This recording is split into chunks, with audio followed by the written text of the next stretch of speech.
Start करते हैं जी आपका चैप्टर नंबर 14 रिप्रोडक्शन। ये रिप्रोडक्शन का क्या मतलब होता है कि जिसके अंदर हम क्या करते हैं जी, जानदारों की तादाद में इजाफा किया जाता है, यानी कि production of the individual of the same species, यानी कि अपनी ही नस्ल के आगे जानदार जो है वो क्या करना जी, पैदा करना कहलाता है आपका reproduction. For example new generation of species. और प्यारे बच्चों, ये एक फंडामेंटल करैक्टरिस्टिक्स होता है, समझे, और it is not essential for life. ये लाइफ के प्रोसेस के लिए ज़रूरी नहीं है। क्यों नहीं है? कि अगर एक मेंबर है स्पीशीज़ का, अगर वो रिप्रोडक्शन नहीं करता तो स्पीशीज़ को कोई फ़र्क नहीं पड़ेगा। अगर पूरी स्पीशीज़ जो है वो रिप्रोडक्शन नहीं करती तो फिर बायसे ख़तरा बन सकता है।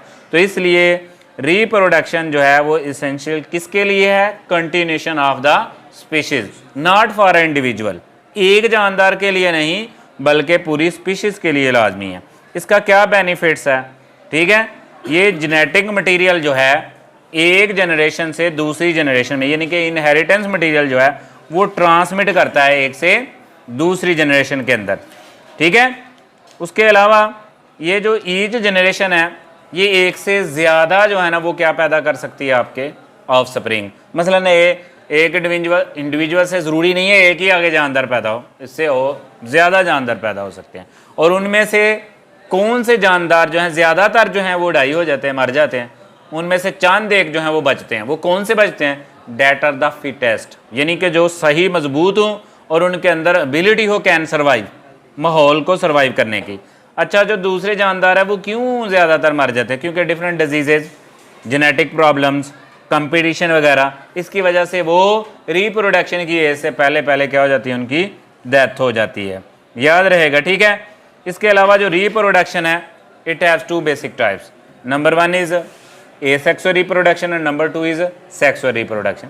एसेक्सुअल सेक्सुअल रिप्रोडक्शन क्या है? सेक्सुअल रिप्रोडक्शन वो है जिसके अंदर बाकायदा तौर पे सेक्स सेल, यानी कि मेल और मेल गमीट सेल आपस में मिलते हैं, फ्यूजन होती है, इस अमल को कहते हैं हम सेक्सुअल रिप्रोडक्शन।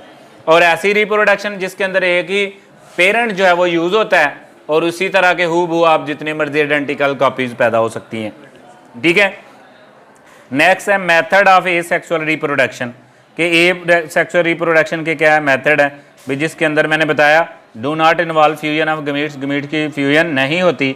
इसकी बड़ी टाइप्स हैं, जैसे बाइनरी फिशन है, इसके अलावा फ्रेगमेंटेशन है, और जी स्पोर फॉर्मेशन है, बडिंग है, ठीक है, पार्थिनोजेनेसिस है, और वेजिटेटिव प्रोपोगेशन है।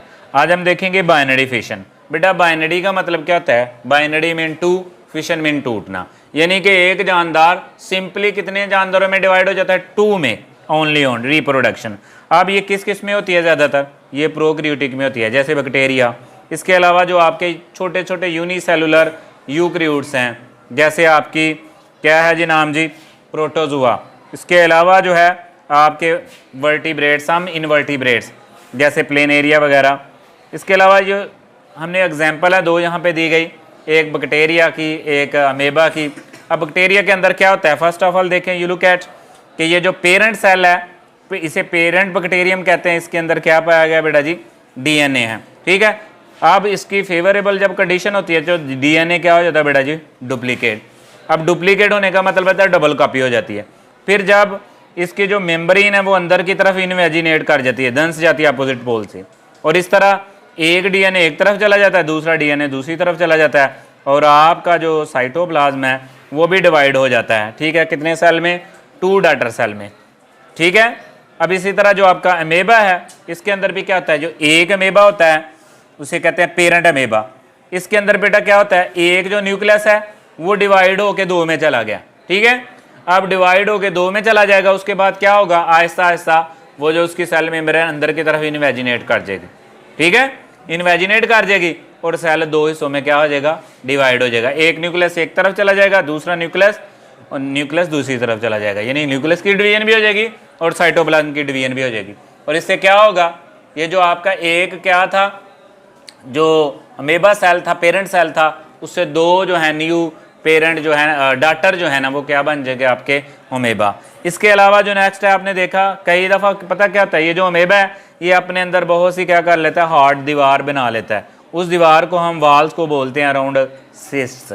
ठीक है, ये सिस्ट क्या करती है, इसको जब अनफेवरेबल कंडीशन आता है इसके अंदर सेव रखती है, बचाए रखती है। ठीक है, और जैसे ही फेवरेबल कंडीशन आती है तो वो जो उसके अंदर न्यूक्लियस होता है वो डिवाइड होकर मल्टीपल न्यूक्लियाइड्स में चला जाता है। ठीक है, और जैसे ही फेवरेबल इन्वायरमेंट आएगा वो दीवार सिस्ट फटेगी और उससे मल्टीपल जो है वो क्या बन जाएगा, मेवा। और ऐसी डिवीजन को या ऐसी रिप्रोडक्शन को हम बोलते हैं मल्टीपल फिशन, यानी कि एक पेरेंट सेल एक दो से ज़्यादा जो है ऑफ स्प्रिंग डॉटर में क्या हो गया, डिवाइड हो गया। इसके अलावा बहुत से इनवर्टिब्रेट्स हैं जैसे प्लेन एरिया वगैरह। अब प्लेन एरिया के अंदर क्या होता है जी, इनके अंदर एसेक्सुअल रिप्रोडक्शन होती है कि इसकी बॉडी कट हो जाती है टू हाफ्स में। कितने हाफ्स में, टू हाफ्स में।